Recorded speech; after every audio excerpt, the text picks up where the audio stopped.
दोस्तों आज हम बात करने वाले हैं पुष्पा 2 मूवी जो हाल ही में रिलीज हुई है। उसका मुख्य उद्देश्य क्या था, कहां से ली गई थी, क्यों मूवी बनाई गई थी, उसका काला सच आज हम बताने वाले हैं इस वीडियो के माध्यम से। तो घटना कुछ इस प्रकार से है दोस्तों। कर्नाटक प्रदेश व तमिलनाडु प्रदेश ने एक साथ मिलकर एक ऐसे डकैत को पकड़ने की योजना बनाई जो 36 सालों से वहां पर राज कर रहा था। उस डकैत का नाम वीरप्पन था, जो दोनों राज्यों ने लगभग 5 करोड़ का इनाम घोषित किया था। अगर जो उसको जिंदा या मुर्दा लाएगा उसको 5 करोड़ रुपए का इनाम दिया जाएगा। तो दोस्तों कोई भी व्यक्ति वहां तक पहुंच नहीं पाता था। लगभग उसने 182 लोगों की हत्या कर दी थी। आखिर वहां तक पहुंच कैसे पाता, जाता, उसका डर ही इतना भयंकर था। तो दोस्तों आपको बता दें कि पुष्पा 2 के जो डायरेक्टर थे सुकुमार,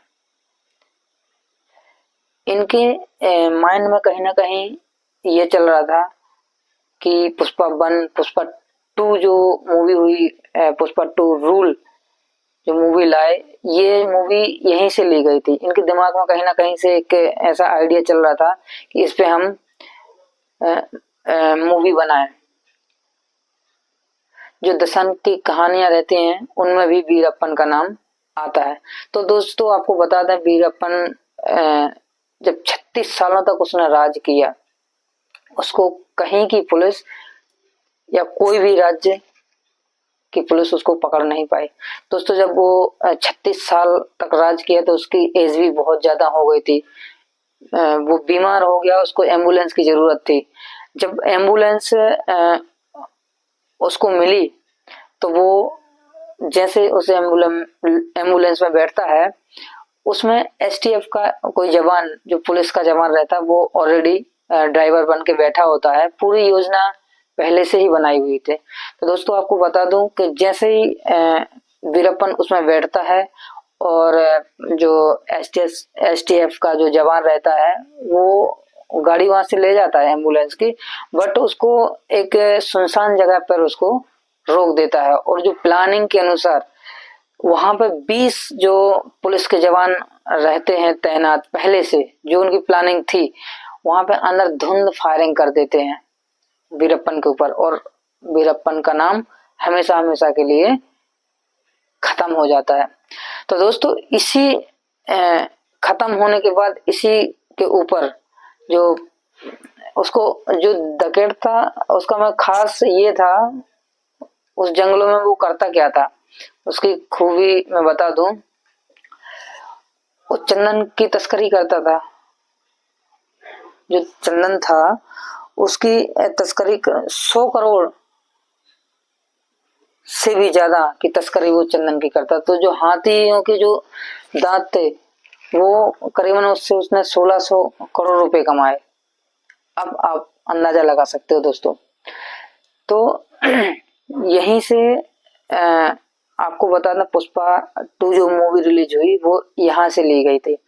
यहाँ के बाद से वीरप्पन का नाम खत्म होता है। तो जो पुष्पा 2 के जो डायरेक्टर रहते हैं सुकुमार, इनके दिमाग में कहीं ना कहीं आइडिया चल रहा था। तो इन्होंने इस पूरी जो पुष्पा 2 है इसको लिखा, उसके बाद उस पर शूटिंग हुई।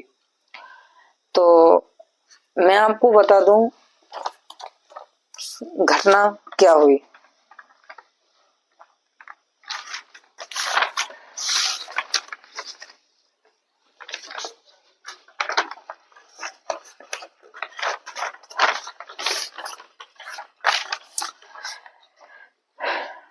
तो दोस्तों घटना शुरू होती है 5 दिसंबर 2024 को। भारत ही नहीं बल्कि दुनिया के हर कोने में पुष्पा 2 मूवी के चर्चे चल रहे थे अलग अलग हिस्सों में। एक फिल्म रिलीज हुई थी जिसका नाम था पुष्पा 2 रूल। यह फिल्म रिलीज होती है। फिल्म रिलीज होने के बाद सुबह लगभग 10 बजे वहां पे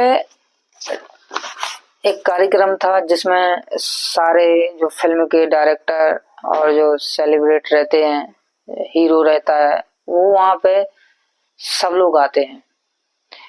अच्छा, आने की खबर वहां पे अभी मीडिया रिपोर्ट के अनुसार माने तो ये बताया जाता है कि वहां खबर किसी को दी नहीं, ठीक है। और वहां पे अचानक से फिल्म का हीरो अल्लू अर्जुन आ जाता है। अब जैसे ही अल्लू अर्जुन आता है,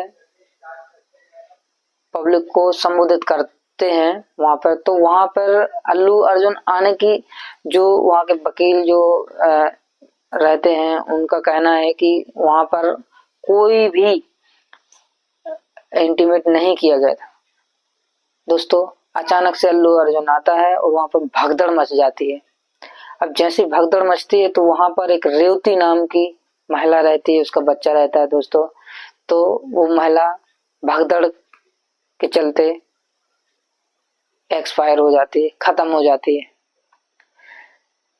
जैसे ही खत्म होती है तो इस पर बवाल खड़ा हो जाता है। बवाल खड़ा होता है तो यहाँ पर अल्लू अर्जुन के खिलाफ एफआईआर दर्ज होती है थाने में, और एफआईआर दर्ज होने के बाद पुलिस उस पर कार्रवाई करती है।